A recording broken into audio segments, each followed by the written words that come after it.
ہم وہی کہیں گے جو ہمارا دین ہم کو بتاتا ہے، عمل کرو تو تمہارا بھلا ہے۔ بسم اللہ الرحمن الرحیم۔ درود پاک پڑھ لیں۔ اللہم صلی علی سیدنا شفیعنا نبینا مولانا محمد مبارک وسلم، صلاۃ و سلاما دائما علیک سیدی یا رسول اللہ صلی اللہ تعالی علیہ وسلم۔ بسم اللہ الرحمن الرحیم۔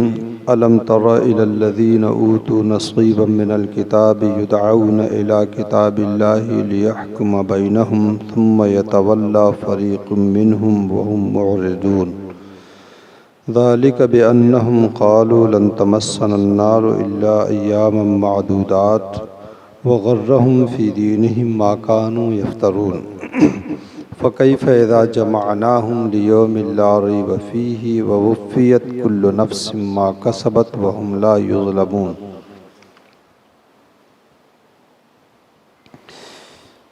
الم تر الی الذین اوتوا نصیبا من الکتاب، اے محبوب کیا تم نے انہیں نہ دیکھا جنہیں کتاب کا ایک حصہ ملا،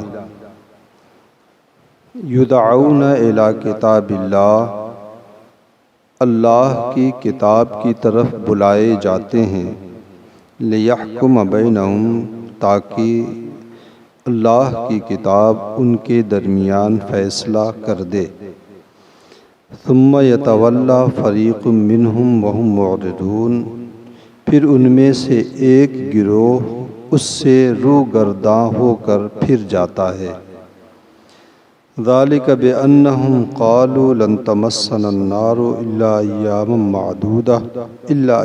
معدودات، وہ اس لیے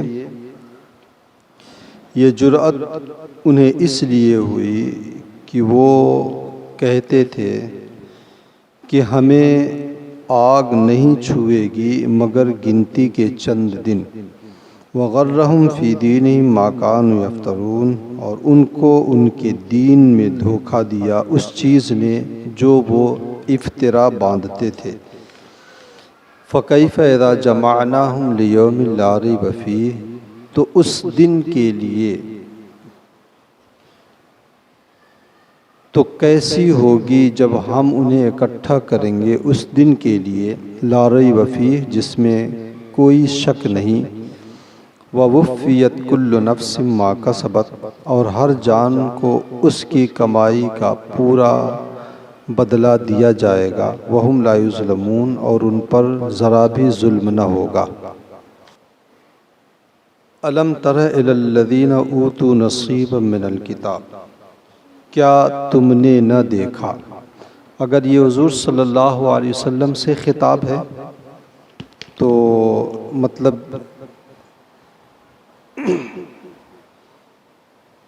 یا تو یہ حضور صلی اللہ علیہ وسلم سے خطاب ہے جو دیکھنے کے معنی میں ہے اور مشاہدے کے معنی میں ہے، یا پھر ہر قرآن پڑھنے والے سے یہ خطاب ہے۔ تو جو اس زمانے میں تھے انہوں نے تو یہ واقعہ دیکھا جو واقعہ آ رہا ہے، جو بعد کے لوگ ہیں تو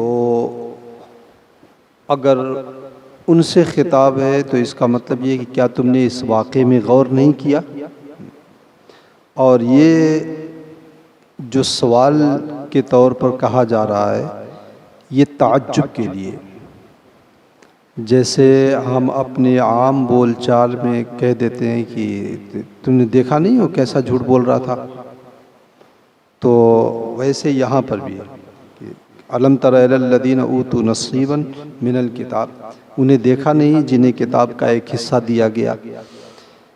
کتاب کا ایک یہاں پہ مراد الذین سے اہل یہود ہیں، اور یہودی اور نصرانی بلکہ دونوں ہیں، لیکن واقعہ یہودیوں سے متعلق ہے۔ اصل میں واقعہ یہ کہ حضور صلی اللہ علیہ وسلم کے زمانے میں خیبر میں دو لوگ تھے، دو یہودی تھے، ان ایک آدمی ایک عورت، ان دونوں نے زنا کیا، تو زنا کی جو سزا اسلام میں ہے وہی سزا توریت میں بھی ہے. جو قرآن میں ہے کہ شادی شدہ آدمی اگر ہے تو اسے رجم کر کے ختم کر دیا، یعنی پتھر مار مار کر کے ہلاک کر دیا جائے، یا اتنی بلندی سے گرا دیا جائے کہ وہ مر جائے، ہاں اسے ہلاک کرنا ہے. تو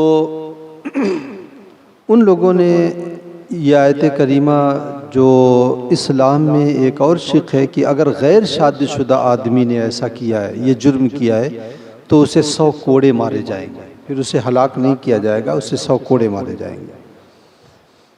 تو ان لوگوں نے سوچا کہ جو ہے وہیں بارگاہ رسالت میں لے کے چلتے ہیں مقدمات، اور یہ دونوں ہلاک ہونے سے بچ جائیں گے.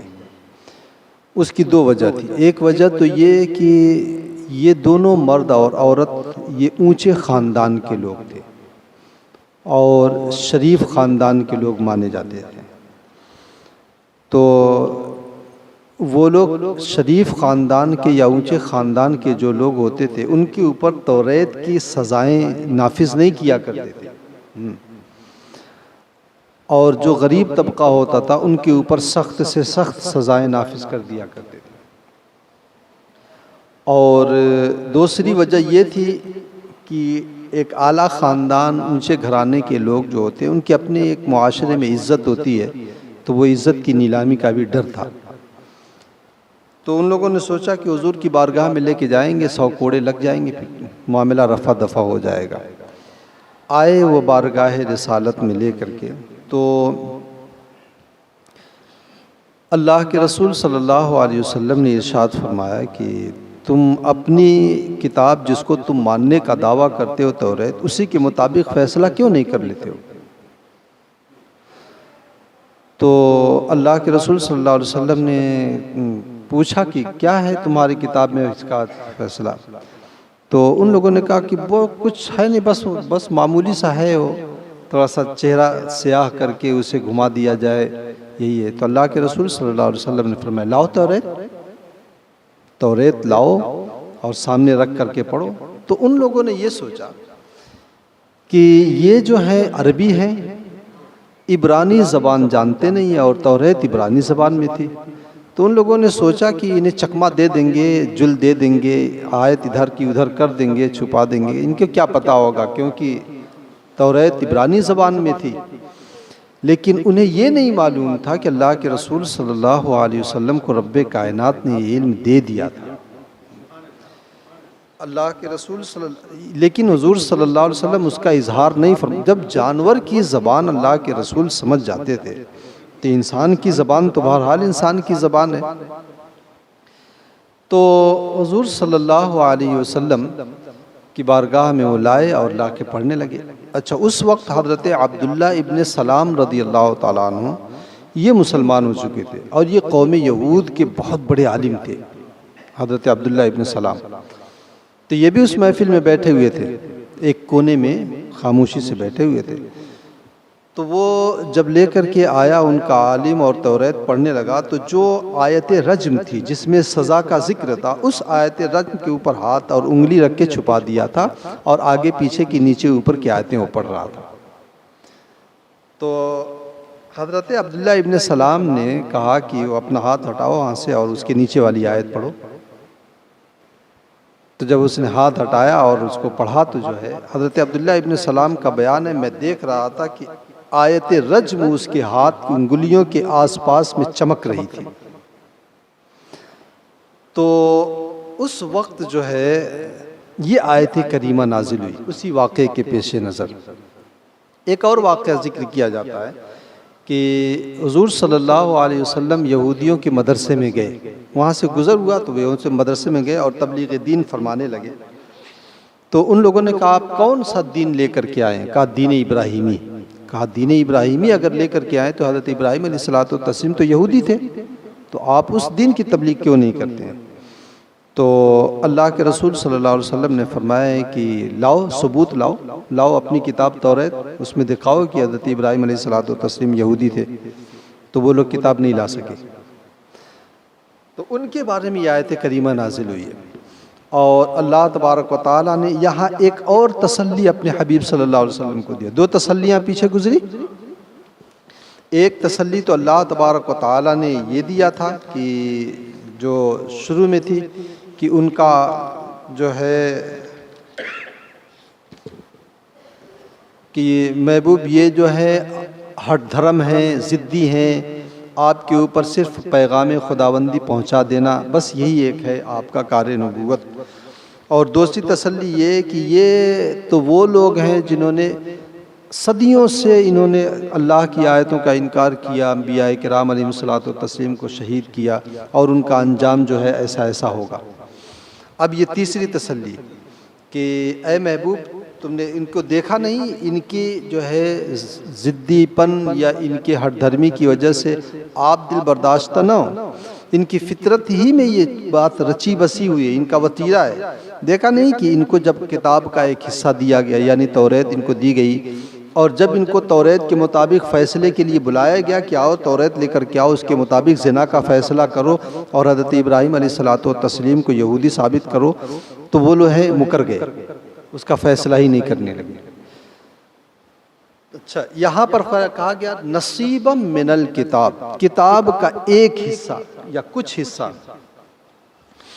یا تو کتاب سے مراد توریت ہے، یا کتاب سے مراد جو ہے لوح محفوظ ہے، چونکہ توریت اور ساری آسمانی کتابیں لوح محفوظ کا ایک حصہ ہیں. لوح محفوظ پہ ہیں تو لوح محفوظ کا ایک حصہ ہوا، تو یا تو وہ مراد ہے. تو اسی طریقے سے اب اگر قرآن کا علم کسی کو مل گیا ہے تو وہ یہ کہہ سکتا ہے کہ مجھے لوح محفوظ کا علم کا حصہ ملا ہے، کیونکہ قرآن بھی لوح محفوظ میں ہے. یا پھر توریت اس سے مراد ہے تو نصیبا من الکتاب، کتاب کا کچھ حصہ یا ایک حصہ. تو اس سے مراد یہ ہے کہ اللہ کی کتاب کا کما حقہ علم کوئی حاصل نہیں کر سکتا ہے. حضرت جبرائیل امین کو نہیں حاصل تھا جو لے کر کے آیا کرتے تھے. یہی وجہ ہے نا کہ اللہ کے رسول صلی اللہ علیہ وسلم کے پاس آئے حروف مقطعات لے کر کے، تو حروف مقطعات کی تلاوت کی. اللہ کے رسول نے کہا فہم تو میں سمجھ گیا. حضرت جبرائیل نے کہا یا رسول اللہ میں تو نہیں سمجھا. تو حضرت جبرائیل امین کو نہیں معلوم تھا. اسی طریقے سے جو ہے کتاب اللہ کے تمام علوم کے علم کا کوئی بھی دعویٰ نہیں کر سکتا ہے، کوئی بھی دعویٰ نہیں کر سکتا ہے، کیونکہ یہ ایک بحر ناپیدا کنار ہے اللہ کی کتاب کا علم. یدعون الی کتاب اللہ، اللہ کی کتاب کی طرف انہیں بلایا جاتا ہے. کس لیے؟ لیحکم بینہم، تاکہ اللہ کی کتاب ان کے درمیان فیصلہ کرے. آیت رجم سنائی جائے یا حضرت ابراہیم علیہ الصلوۃ والتسلیم کی یہودیت والا معاملہ.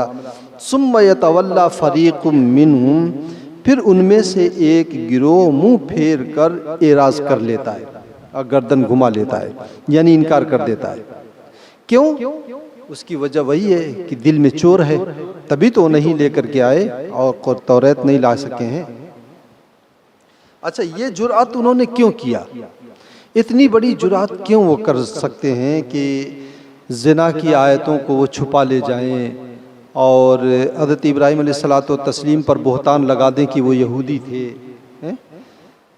تو اس کی وجہ قرآن پاک میں اللہ رب العزت نے فرمایا کہ ذالک بانہم قالوا لن تمسنا النار الا ایاما معدودات.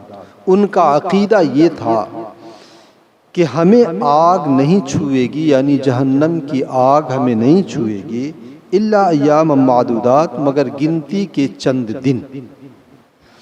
اصل میں حضرت موسیٰ علیہ الصلوۃ والتسلیم کو جب اللہ تبارک و تعالیٰ نے طور پر توریت لینے کے لیے بلایا تو یہ 40 دن کا وقفہ ہوا. 30 دن کے لیے پہلے بلایا تھا، پھر اس کے بعد جو ہے 10 دن بڑھا دیا گیا. وَوَعَدْنَا مُوسَىٰ 30 لَيْلَةً فَأَتْمَمْنَاهَا بِعَشْرٍ.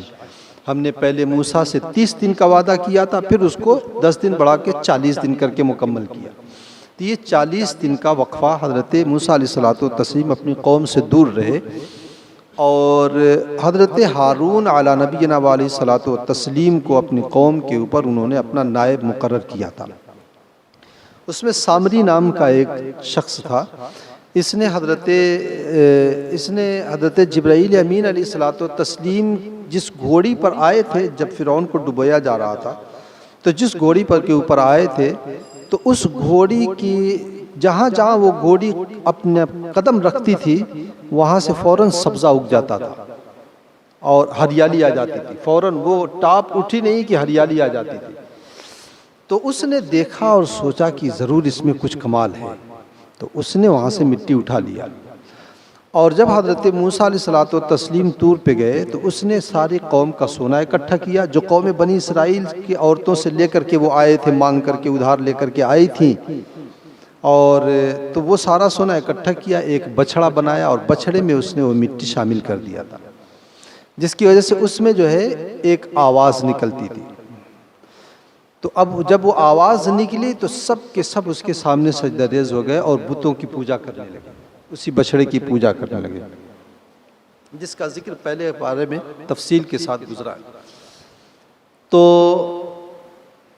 وہ 40 دن تک وہ پوجتے رہے۔ پھر حضرت موسیٰ علیہ الصلوۃ والتسلیم آئے، انہوں نے جب قوم کا یہ حال دیکھا، حضرت ہارون علیہ الصلوۃ والتسلیم کے اوپر بڑی ناراضگی کا اظہار کیا، تو اس کے بعد ان کے اوپر یہ سزا مقرر ہوئی کہ سب اپنے رشتہ داروں کو قتل کریں، مجرم باپ اب بیٹا دونوں اگر مجرم ہے تو، یعنی باپ اگر مجرم نہیں ہے بیٹا مجرم ہے تو باپ بیٹے کو قتل کرے گا، بیٹا اگر مجرم نہیں ہے باپ مجرم ہے تو بیٹا باپ کو قتل کرے گا۔ تو اس طریقے سے 70,000 بنی اسرائیل قتل کیے گئے تھے۔ پھر حضرت موسیٰ علیہ الصلوۃ والتسلیم نے دعا کیا تو اللہ تبارک و تعالیٰ نے وہ سزا وہیں پر روک دیا تھا۔ تو ان کا یہ کہنا ہے کہ یہ جو 40 دن تک ہمارے پروجوں نے اور ہمارے آباء و اجداد نے یہ بچھڑے کی پوجا کیا تھا، بس وہی ایک گناہ ہے، اس سے بس 40 دن تک ہم جہنم میں رہیں گے، اس کے بعد پھر جو ہے ہم جہنم سے نکل جائیں گے اور جنت ہمارا جو ہے ٹھکانہ ہوگا۔ ان کا یہ عقیدہ رہا۔ اچھا، یہ تو یہودیوں کا عقیدہ رہا، عیسائیوں نے اسی سے ملتا جلتا اپنا ایک عقیدہ نکال لیا۔ ان لوگوں نے کہہ دیا کہ حضرت عیسیٰ علیہ الصلوۃ والتسلیم نے اپنے تمام امتیوں کے گناہوں کے بدلے میں وہ صلیب پر چڑھ گئے ہیں، اس لیے اب آخرت میں جو ہے ہمیں کوئی سزا نہیں ملے گی جہنم۔ جھگڑا باقاعدہ ان کے درمیان ہوتا تھا نا، قرآن نے اس کا ذکر کیا ہے، وقالت الیہود لیست النصارى علی شیء وقالت النصارى لیست الیہود علی شیء۔ یہودی کہتے تھے تمہارا دین کچھ بھی نہیں ہے، وہ کہتے تھے تمہارا دین کچھ بھی نہیں ہے۔ وہم یتلون الکتاب، اور اتنے بے وقوف کہ دونوں اللہ کی کتاب لیے ہوئے ہیں، ایک توریت اور ایک انجیل۔ تو ان کا یہ عقیدہ تھا کہ 40 دن ہم جہنم، چاہے جتنا بڑا ہم گناہ کر لیں، بس صرف 40 دن ہی ہمیں کھٹنا ہے بس۔ ہاں، تو یہ چیز، اس چیز نے انہیں گناہوں کے اوپر جری کر دیا تھا، اور عیسائیوں کو بھی گناہوں کے اوپر جو بات جری کر رہی ہے وہ یہی چیز ہے، یہی عقیدہ ہے کہ حضرت عیسیٰ علیہ الصلوۃ والتسلیم نے ہمارے بدلے میں جو ہے ہمارے گناہوں کا کفارہ صلیب پر چڑھ کر کے ادا کر دیا ہے، اب ہم چاہے جتنا گناہ کریں ہمیں جو ہے قیامت کے دن اس کا کچھ خوف نہیں ہے۔ یہ اللہ کے عذاب سے، اللہ کے قہاری اور جباری سے امن، یہ کفر کا سبب ہے، اور اللہ تبارک و تعالیٰ کی جو ہے قہاری اور جباری سے ڈرتے رہنا اور اس کی رحمت کا امیدوار رہنا، یہ جو ہے آدمی کے ایمان کی علامت ہوا کرتی ہے۔ تو اللہ رب العزت نے فرمایا کہ ان کے گناہوں کے اوپر جرأت اور یہ بات کہنے کی جرأت اسی بنیاد پر، ذالک بانہم، یہ جرأت انہیں اس لیے ہوئی کہ وہ کہتے تھے، یعنی ان کا عقیدہ یہ تھا کہ آگ ہمیں نہیں چھوئے گی مگر گنتی کے چند دن، وہی 40 دن تک۔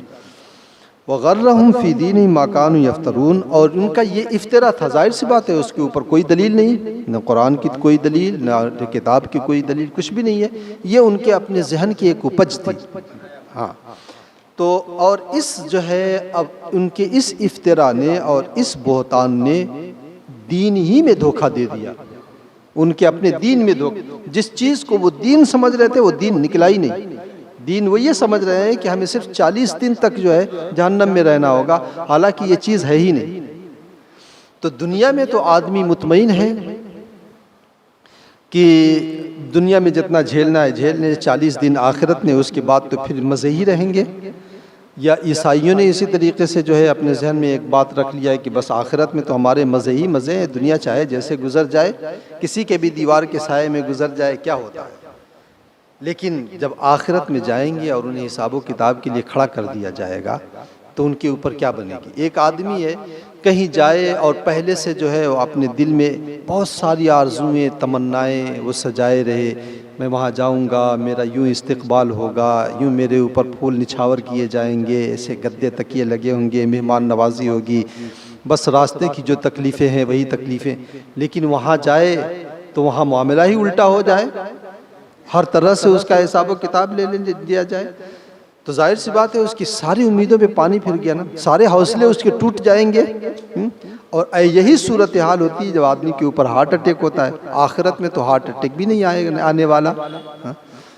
تو اللہ تبارک و تعالیٰ فرماتا ہے فَكَيْفَ إِذَا جَمَعْنَاهُمْ، دنیا میں تو اتنے اچھے خواب سجا کے رکھے ہیں وہ، فَكَيْفَ إِذَا جَمَعْنَاهُمْ، محبوب کیا حالت ہوگی ان کی جب ہم ان کو محشر میں جمع کریں گے۔ لِيَوْمٍ، ایسے دن میں لا ریب فیہ، اس دن کوئی شک نہیں، یعنی اس دن کسی کو بھی جو ہے چھٹکارا نہیں ہے۔ اللہ کے رسول صلی اللہ علیہ وسلم نے فرمایا ہے کہ اللہ تبارک و تعالی تمہارے پاؤں کو ٹلنے نہیں دے گا جب تک کہ تم سے 6 چیزوں کے بارے میں پوچھ نہ لیا جائے، 5 چیزوں کے بارے میں۔ حدیث پاک میں اللہ کے رسول صلی اللہ علیہ وسلم نے لن تزال قدم امتی قدم ابن آدم حتی یسأل عن 5، کہ اولاد آدم کے پاؤں کو کھسکنے نہیں دیا جائے گا، ٹلنے نہیں دیا جائے گا جب تک کہ 5 چیزوں کے بارے میں پوچھنے دیا جائے۔ عن عمرہ فیما افنی، زندگی کیسی گزاری، گلی نکڑوں کے اوپر جو ہے کسی کو تاڑتے ہوئے گزری یا دھوکہ دھڑی میں گزری یا کیسی گزری۔ اس کی جوانی کے بارے میں پوچھا جائے گا، جوانی کہاں پہ گلا دیا تم نے، کہیں ایسا تو نہیں کہ بدکاریوں میں جوانی گلا دیا ہے۔ ان مالہ، اس کے مال کے بارے میں پوچھا جائے گا، کمایا کہاں سے، جائز یا ناجائز طریقے سے، خرچ کہاں پہ کیا، جائز طریقے سے خرچ کیا یا ناجائز طریقے سے خرچ کیا۔ وعن علمہ، اس کے علم کے بارے میں پوچھا جائے گا، جو علم تم نے سیکھا اس پر عمل کتنا کیا۔ یہ 5 چیزوں کے بارے میں پوچھے بغیر ٹلنے نہیں دیا۔ ہر آدمی اپنے منیم سے حساب لیتا ہے، تو اللہ تعالیٰ نے ہمارے اوپر اتنی نعمتیں جب کی ہیں تو وہ ہم سے حساب کیوں نہیں لے سکتا ہے۔ تو اللہ تبارک و تعالیٰ فرماتا ہے کہ محبوب کیا عالم ہوگا جب یہ اتنے خواب سجا کے جائیں اور وہاں پر میں انہیں لائن میں کھڑا کر دوں اور حساب و کتاب کے لیے، تو پھر تو سارے جو ہے ان کے خواب چور چور ہو جائیں گے۔ تو فرمایا وَوُفِّيَتْ كُلُّ نَفْسٍ مَا كَسَبَتْ، اور ہر نفس کو ان کے عمل کا پورا پورا بدلہ دیا جائے گا، اچھا بدلہ، برا تو برا بدلہ، کچھ بھی ظلم نہیں کیا جائے۔ وَهُمْ لَا يُظْلَمُونَ، ذرا بھی ان کے اوپر ظلم نہیں ہوگا، یعنی نیکیاں ان کی گھٹائی نہیں جائیں گی، برائیاں ان کی بڑھائی نہیں جائیں گی۔ جتنی نیکی اس اعتبار سے اللہ تبارک و تعالیٰ بدلہ بھی دے گا، فضل بھی فرمائے گا، اور جو برائیاں ہیں ان برائیوں کے اعتبار سے اسے سزا دی جائے گی۔ تو یہ بڑی عجیب چیز ہے، آدمی اگر اس بات پہ غور کر لے کہ خواب تو کچھ اور سجائے ہوئے ہیں، آرزوئیں تمنائیں کچھ اور ہیں، اور وہاں جائے تو معاملہ سارا الٹا ہو جائے۔ اس آیت کریمہ سے کچھ فائدے سامنے آئے۔ ایک فائدہ پہلا تو یہ ہے اس آیت کریمہ سے کہ دین کو اپنی رائے کے مطابق کرنے کی کوشش نہیں کرنی چاہیے، جیسا کہ یہودیوں نے کیا تھا، بلکہ اپنے آپ کو دین کے مزاج کے مطابق ڈھال لیا جائے۔ دین کو اپنے مطابق نہ ڈھالا جائے، اپنے آپ کو دین کے مطابق ڈھالا جائے۔ ہم دیکھتے ہیں کہ بہت سارے معاملات ہوتے ہیں، انہیں مسئلہ جب بتایا جاتا ہے تو کہتے ہیں کہ نہیں یہ سمجھ میں نہیں آتا ہے حضرت مسئلہ، تو سمجھ میں آئے نہ آئے یہ اللہ اور اس کے رسول صلی اللہ علیہ وسلم کا حکم ہے۔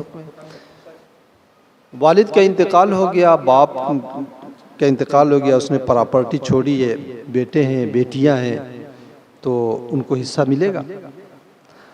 اور والد کی زندگی میں اگر باپ کا انتقال ہو گیا، وہ باپ موجود ہے، بیٹے کا انتقال ہو گیا لیکن اس بیٹے کا بیٹا موجود ہے، تو ہماری عقل تو یہ کہتی ہے کہ بیٹے کو پوتے کو جو ہے دادا کی میراث سے حصہ ملنا چاہیے، لیکن ایسی صورت میں اسے نہیں ملے گا، تو دنیا بھر کا اعتراض کیا جاتا ہے یہ کیسے ہو سکتا ہے؟ ہاں دادا اگر اپنے اختیار سے اپنے مال میں سے اپنی زندگی میں اسے دینا چاہے تو دے دے، ہاں اس کے باپ نے جو پراپرٹی چھوڑی ہے اس کی پراپرٹی میں سے اسے بھرپور حصہ ملے گا۔ اسی طریقے سے جو ہے اور پوتے کو جو ہے دادا سے حصے ملنے کی کچھ صورتیں ہیں، اس میں بھی وہ ملے گا۔ اسی طریقے سے بیٹیوں کو دیا جاتا ہے، ہم یہ کہتے ہیں ہم نے یہ غیر مسلموں سے ایک مزاج ہم نے لے لیا ہے، غیر مسلموں کی شادی بیاہ کی بہت ساری رسمیں ہمارے اندر آ رہی ہیں دھیرے دھیرے، یہ جو شیطانی ناچ گانے کیے جاتے ہیں یہ سب غیر مسلموں ہی کا ہے۔ اس میں تو میں کھل کے کہتا ہوں کہ اس سے بڑی بے حیائی اور بے شرمی بے غیرتی اور کچھ بھی نہیں ہے کہ سنت رسول کو جو ہے غیر مسلموں کے ڈھلے میں جو ہے آدمی لے آ کر کے قربان کر دیا ہے۔ تو ان کے یہاں بھی وہی ہوتا ہے کہ وہ جب لڑکی کی شادی ہوتی ہے تو اس وقت لڑکی کو بہت کچھ دے دیتے ہیں، وہ پتہ نہیں کیا ان کے یہاں کہتے ہیں وہ دے دیتے ہیں، اور پھر اس کے بعد باپ کی میراث سے بیٹی کو حصہ نہیں ملتا ہے شادی ہونے کے بعد۔ لیکن اسلام نے جو ہے اس چیز کو باقی رکھا ہے کہ لڑکیوں کو ماں باپ کی میراث سے حصہ ملے گا، شادی ان کی ہوئی ہو چاہے نہ ہوئی ہو۔ اپنی زندگی میں اگر انہیں جو کچھ بھی دیا تو وہ ایک ہدیہ اور تحفے کے طور پر ہوا۔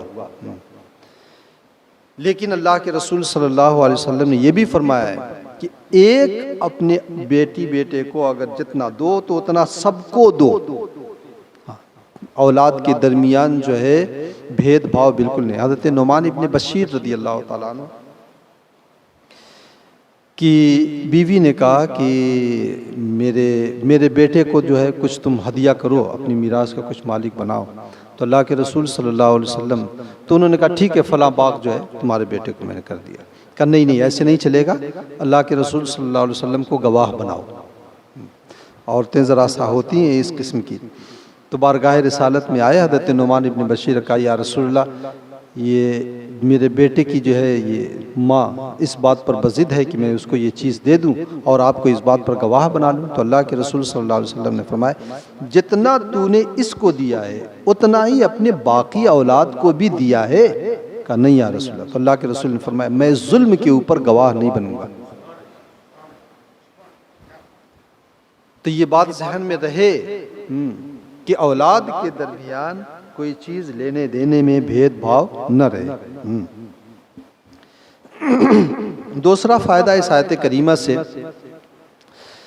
کہ جو درمیان تفسیر میں گزری کہ اللہ تبارک و تعالیٰ کی قہاری، اس کی جباری، اس کے عذاب سے محفوظ و مامون ہو جانا یہ کفر کا سبب ہوتا ہے، اور اس کی رحمت کی امیدوار ہونا، قہاری اور جباری سے ڈرتے رہنا، یہ جو ہے ایمان کی علامت ہوتی ہے۔ تیسرا فائدہ یہ ہے کہ شریعت کے فیصلے پر آدمی کو راضی ہونا چاہیے نہیں، ہونا ضروری ہے۔ شریعت کا جو بھی فیصلہ ہو اس میں کسی طرح کا چون و چرا نہ ہو، جیسے یہودیوں نے کیا تھا۔ یہ یہودیانہ طریقہ ہے، شریعت کے فیصلے کے اوپر ناراض ہونا یہ یہودیانہ طریقہ۔ بہت سے لوگ ایسے ہوتے ہیں ان کے مزاج کے مطابق اگر مفتی نے حکم شرع نہیں سنایا، فتویٰ نہیں دیا، تو ایسے صورت میں جو ہے آدمی خار کھا جاتا ہے، نہ ان کو دعوت دیتا ہے، نہ نذرانہ دیتا ہے، نہ سلام کرتا ہے، نہ کلام کرتا ہے۔ تو ظاہر سی بات ہے وہ اپنے گھر کا حکم تو نہیں نہ سنا رہا ہے، وہ تو اللہ قرآن اور حدیث کا حکم سنا رہا ہے۔ ایک اور فائدہ اس آیت کریمہ سے یہ ہوا کہ حضور صلی اللہ علیہ وسلم کی نبوت کا یقین یہودیوں کو بھی تھا، تبھی تو وہ بارگاہ رسالت میں لے کر کے آئے تھے فیصلہ کرانے کے لیے، لیکن وہ اپنے حسد اور جلن اور بغض کی بنیاد پر حضور صلی اللہ علیہ وسلم کو جو ہے آخری نبی نہیں مان رہے تھے۔ ایک فائدہ یہ بھی ہوا جو علماء کے لیے درس عبرت ہے کہ عالم کا گناہ جاہل کے گناہ سے بدتر ہوتا ہے۔ عالم کا گناہ جاہل کے گناہ سے بڑا ہوتا ہے۔ کیونکہ یہ جانتے ہوئے گناہ کر رہا ہے، وہ انجانے میں گناہ کر رہا ہے۔ اسی لیے اللہ کے رسول صلی اللہ علیہ وسلم نے فرمایا کہ میں معراج میں گیا تو میں نے دیکھا کہ جہنم میں سب سے زیادہ تعداد عورتوں کی ہے اور علماء کی ہے۔ عورتوں کی اس لیے کہ یکفرن العشیر، شوہروں کی نافرمانی کیا کرتی تھی اور ناشکری کیا کرتی تھی، اور علماء کی اس لیے کہ وہ جانتے ہوئے گناہوں میں مبتلا ہوتے تھے۔ ایک اور فائدہ اس آیت کریمہ سے ہوا ہے کہ شکر بقدر نعمت چاہیے، نعمت جیسی شکر ویسا ہے نا۔ اس لیے نعمت اگر کسی کو زیادہ ملی ہے تو اسے شکر زیادہ چاہیے۔ یوں تو آدمی چاہے جتنا شکر ادا کر لے، ایک معمولی سی نعمت پر بھی اللہ تبارک و تعالیٰ کا شکر کوئی ادا نہیں کر سکتا ہے۔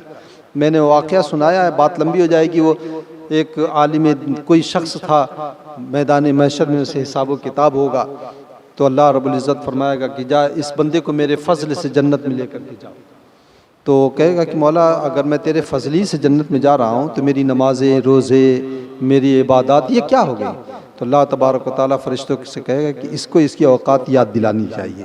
فرشتوں سے کہے گا کہ اسے جہنم کے قریب لے کے جاؤ۔ جہنم کے قریب لے کے جائیں گے، اس کی تپش جب آئے گی، پیاس لگے گی تو پانی مانگے گا، تو پانی تو وہاں ملے گا نہیں۔ تو ایک گلاس پانی اس کو جو ہے سامنے ہوگا، وہ اسے کہا اسے خرید لو۔ کہا کیسے خرید لیں؟ کہا نیکیوں کے بدلے میں۔ کہا کتنی؟ کہا آدھی نیکی تمہاری جو ہے، آدھی نیکی کے بدلے میں ایک گلاس پانی۔ پھر فرشتوں کو حکم دے گا اسے اور قریب لے کر کے جاؤ، اور قریب لے کے جاؤ، پھر پیاس لگی، پھر ایک گلاس پانی جو ہے آدھی، باقی آدھی نعمت کے بدلے میں خرید لے گا۔ یعنی ہماری کل نیکی، پوری زندگی کی نیکی کا بدلہ 2 گلاس پانی، اور دن میں نہ جانے کتنے گلاس پانی ہم پی جاتے ہیں۔ تو ہم تو معمولی سی نعمت کا بھی شکر ادا نہیں کر سکتے ہیں، لیکن آدمی کو نعمت جیسی ملے شکر بھی ویسا ہی ہونا چاہیے۔ اگر علم کی دولت کسی کو ملی ہے تو شکر اسے اور زیادہ کرنا چاہیے۔ اللہ تعالی ہمیں اور آپ کو اپنی اس پر عمل کی توفیق عطا فرمائے۔ اللہم صلی علی سیدنا شفیعنا نبینا مولانا محمد مبارک وسلم، صلاۃ و سلام علیک سیدی یا رسول اللہ صلی اللہ علیہ وسلم۔ اللہم ربنا تقبل منا انک انت السمیع العلیم وتب علینا انک انت التواب الرحیم، وصلی اللہ علی النبی الکریم وعلی آلہ واصحابہ اجمعین برحمتک یا ارحم الراحمین۔